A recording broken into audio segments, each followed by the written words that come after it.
Anchor ಅನುಶ್ರೀಗೆ ಕಂಕಣ ಭಾಗ್ಯ ಕೂಡಿ ಬಂತ ಅನ್ನೋ ಪ್ರಶ್ನೆ ಸದ್ಯದಲ್ಲೇ ಹಸೆಮಣೆ ಏರಲಿದ್ದಾರೆ. ಆಂಕರ್ ಅನುಶ್ರೀ ಮೊದಲ ಬಾರಿಗೆ ಮದುವೆಯ ಬಗ್ಗೆ ಮನಬಿಚ್ಚಿ ಮಾತನಾಡಿದ್ದಾರೆ. ಅನುಶ್ರೀ ಸಾಮಾಜಿಕ ಜಾಲತಾಣದಲ್ಲಿ ಅನುಶ್ರೀ ಮದುವೆ ಮಾತು ಸಿಕ್ಕಾಪಟ್ಟೆ ಜೋರಾಗಿ ನಡೀತಾ ಇತ್ತು. ಯಾವಾಗಲೂ ಕೂಡ ಅವರಿಗೆ ಎದುರಾಗುವಂತಹ ಪ್ರಶ್ನೆಯಾಗಿತ್ತು, ಯಾವಾಗ ಮದುವೆ ಆಗ್ತೀರಿ, ವಯಸ್ಸಾಗ್ತಾ ಇದೆ, ಮದುವೆ ಬಗ್ಗೆ ಮಾತ್ರ ಪ್ರಸ್ತಾಪ ಮಾಡ್ತಿಲ್ಲ ಅಂತ ತುಂಬಾ ಅಭಿಮಾನಿಗಳು ಕೇಳ್ತಾ ಇದ್ರು. ಈವನ್ ಸಿನಿ ಇಂಡಸ್ಟ್ರಿಯ ಮಂದಿ ಕೂಡ ಇದೇ ಪ್ರಶ್ನೆಯನ್ನ ಹಾಕ್ತಾ ಇದ್ರು ಅನುಶ್ರೀ ಅವರಿಗೆ.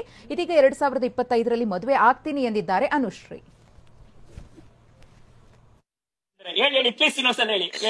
ಯಾವಾಗ ಮದ್ವೆ? ಈ ವರ್ಷ ಅನುಶ್ರೀ ಮದ್ವೆ ಗ್ಯಾರಂಟಿ. ಹೆಡ್ಲೈನ್ ಹೌದಾ? ಹೌದು. ಇದು ವೈರಲ್ ಆಗೋ ಕಂಟೆಂಟ್ ಅಂದ್ರೆ ಹೇಳಿ ಪ್ಲೀಸ್ ಇನ್ನೊಂದ್ಸಲ ಹೇಳಿ. ಅಲ್ಲ ನಾಗಭೂಷಣ್, ಈ ತಿಂಗಳ 10ನೇ ತಾರೀಕು ವಿದ್ಯಾಪತಿ ಬರ್ತಾ ಇದಾರೆ. ಈ ವರ್ಷ 2025ರಲ್ಲಿ ಅನುಪತಿ ಬರ್ಬೋದು. ಬ್ರೇಕಿಂಗ್ ಅನುಪತಿ ಯಾವಾಗ ಮದ್ವೆ? ಈ ವರ್ಷ ಅನುಶ್ರೀ ಮದ್ವೆ ಗ್ಯಾರಂಟಿ. ಹೆಡ್ಲೈನ್ ಹೌದಾ? ಹೌದು. ಇದು ವೈರಲ್ ಆಗೋ ಕಂಟೆಂಟ್ ಅಂದ್ರೆ ಹೇಳಿ ಪ್ಲೀಸ್ ಇನ್ನೊಂದ್ಸಲ ಹೇಳಿ. ಅಲ್ಲ ನಾಗಭೂಷಣ್, ಈ ತಿಂಗಳ 10ನೇ ತಾರೀಕು ವಿದ್ಯಾಪತಿ ಬರ್ತಾ ಇದಾರೆ. ಈ ವರ್ಷ 2025ರಲ್ಲಿ ಅನುಪತಿ ಬರ್ಬೋದು.